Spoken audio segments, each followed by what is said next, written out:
What up, guys? Justin Morgan here, and in this video I want to talk a little bit about how I am studying a new language versus a language that I've been studying for a long time. So I'll start with Greek, which I've been studying for about 3 years now. And so I'm reading through Harry Potter, and I go through LinguaTree.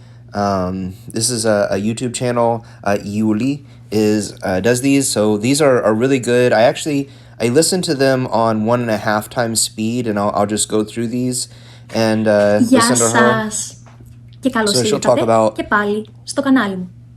Αυτό these different things, and it's really at a good level for me to understand like 95 or more percent of what she's saying. So I can read through them really quickly. The Harry Potter stuff is a lot faster. So I'm on chapter, I don't know what chapter this is actually, but it's the second half of chapter 5. And so as I go through the portions of this, like the guy speaks really fast, and the actual vocabulary that he uses is a lot higher. So anytime you go from something where somebody's like vlogging or talking about like simple kind of things that you do in life, and these are like everyday words that you'll expect, but when you get into literature, the vocabulary, even for something simple like Harry Potter, goes up quite a bit. So this, I will look at the translation here. Obviously, I've selected these words and looked them up, but I will listen to this like 5-6 times and just listen to the guy Και δεν talk. του χρειαζόταν να υπολογίσει πόσες γαλέρες αντιστοιχούσε στη Βρετανική λίρα για να καταλάβει πως κρατούσε στα χέρια του περισσότερα χρήματα από όσα είχε δει ποτέ στη ζωή του. And then, so I'll listen to that a number of times and read along with it as he's going through on each individual section. And then finally, once I've gotten through the chapter doing that, then I will listen to it along with the playlist over here. So you can see I'm doing several different things in Greek. I write in a journal. I keep a journal in my Google Docs. I don't know where that's at. Okay, so if I go over here, you'll get to see the inside of my Google Docs page. So I think if I go down to the bottom, in Eliniko Imerologio. And so I have these different journal entries that I make, and these are all in Greek, and I kind of do stuff with that. So I have a number of different things that I'm doing with Greek. So that's kind of a form of output. Right now I'm not doing a lot of speaking as a form of output, but, that's something that I'm doing for that. And then, so I'm doing reading. I actually do Anki. I've showed you guys a little bit of the diglot weave method that I do. So if I go to my decks, I can show you. So I have 44 sentence mining cards today. And these are a mixture of different things. So it's not all just diglot weave flashcards, but that's one thing that I do with those. And I'll look up words. So this is obviously not a thing. This was I had a hard time sometimes when I'm listening distinguishing between parents and neighbors, because the words are kind of similar in Greek. So igonismas are parents, ke gitoniesmas are neighbors, and so these are just words that they're similar to me, and I sometimes would mess them up, so I threw it in as a flashcard just so I'd remember it. Obviously, I remember it now. So igonismas is parents, and gitoniesmas is our neighbors. So I can click good on that. Dokimaste αυτό, I think it's try this. Dokimaste αυτό. Από τη σκέψη σου, from your thoughts, I think. Like tell me your thoughts. Από τις σκέψεις σου. And tis is a word I kind of have been working on. I know that it means the, but it's usually like plural them, like third person plural. Is that third person? Yeah, them. So from your thoughts, but obviously my meaning is correct. Καταγωγή of species. So this is a diglot. This is what I was kind of looking to get to. So Origin of Species, book by Charles Darwin. So I make up these. So that's another thing I'm doing. Καταγωγή is not as common of a word, I guess, but origin of species, origin, I wanted to remember that word origin, or at least make it recognizable in my mind so that I will learn it in the future. So that's a language I've been studying for about 3 years and things that I'm doing with that.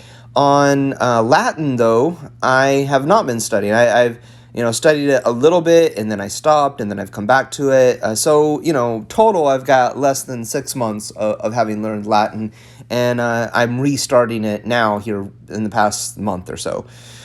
So I've been reading through Lingua Latina por se alla strada, which is a very common book to start with in learning Latin. My daughter is actually doing that in her Latin course in high school.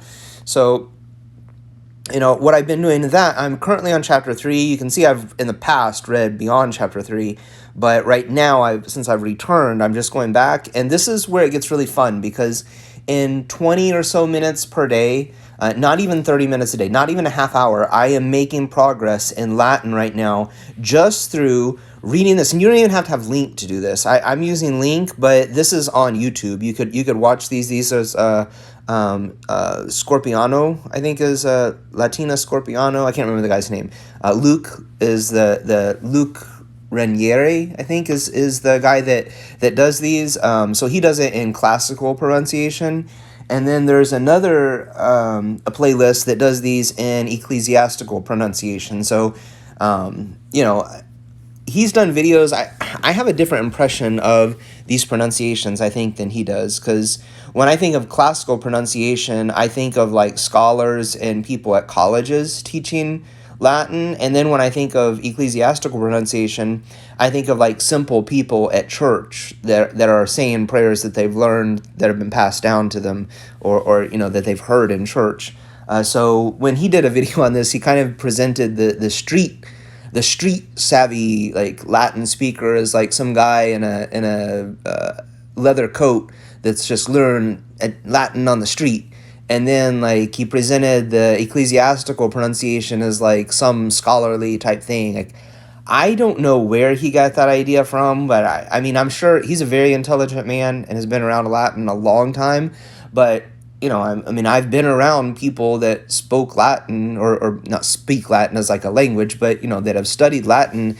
And usually, in my experience, like, it's always been, like, Catholic lay people who go to traditional Latin Mass, or on the very, very rare occasion, Orthodox people who go to a Latin Mass, because the Orthodox Church does have a Western Rite that celebrates the Latin Mass. So I'm only around those people because I am an Orthodox Christian, so I've encountered those people.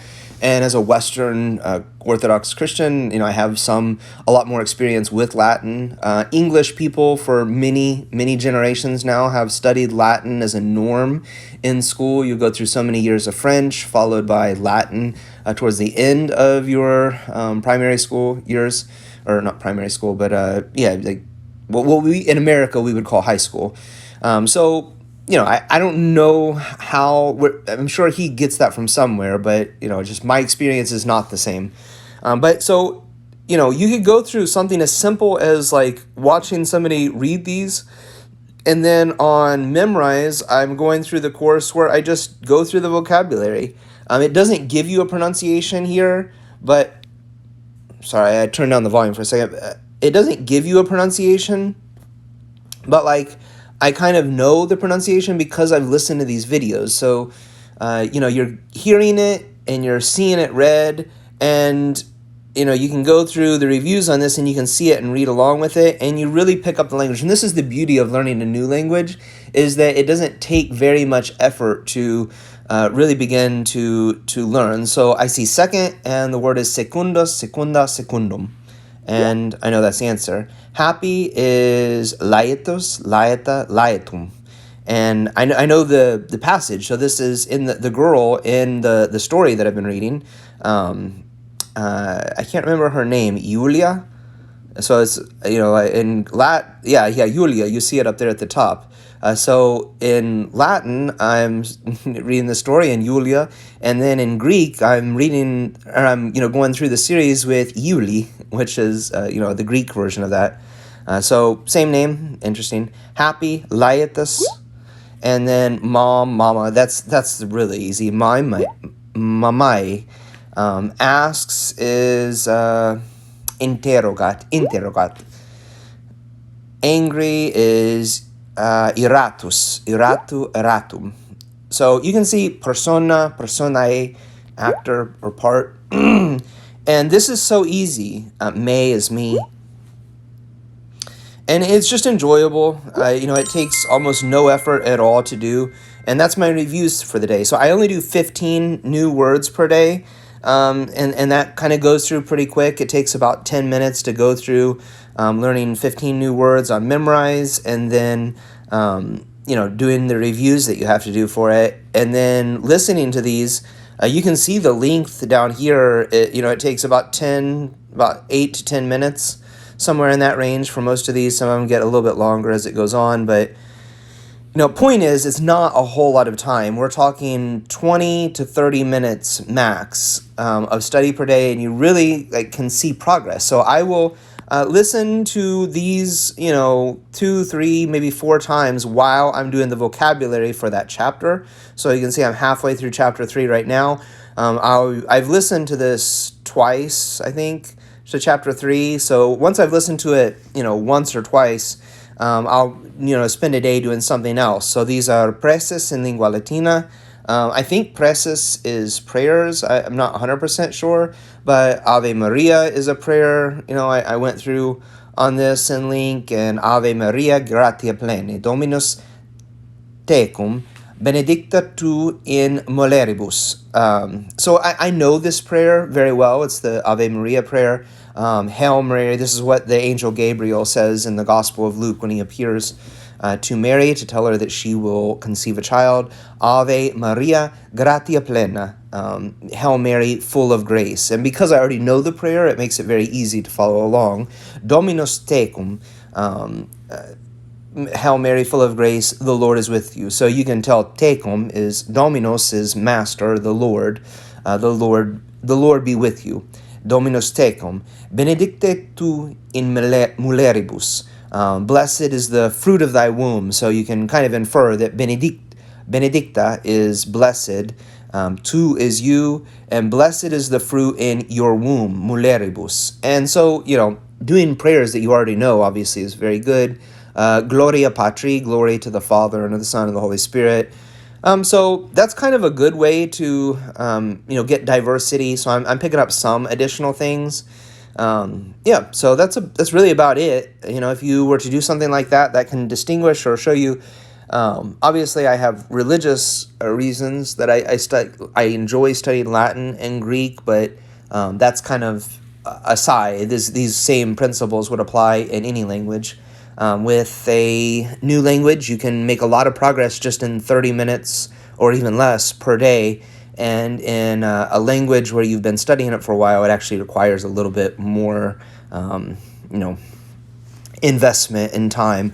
But fortunately, with the playlist that you see here and things that go on, I'm able to actually spend a lot of time while I'm driving or other things, just listening and reviewing that way. So it doesn't actually take focused effort. So there's other ways to put in a lot more time too. So you guys take it easy. Hopefully that has been helpful or you see a benefit from it, and I will talk to you in a video.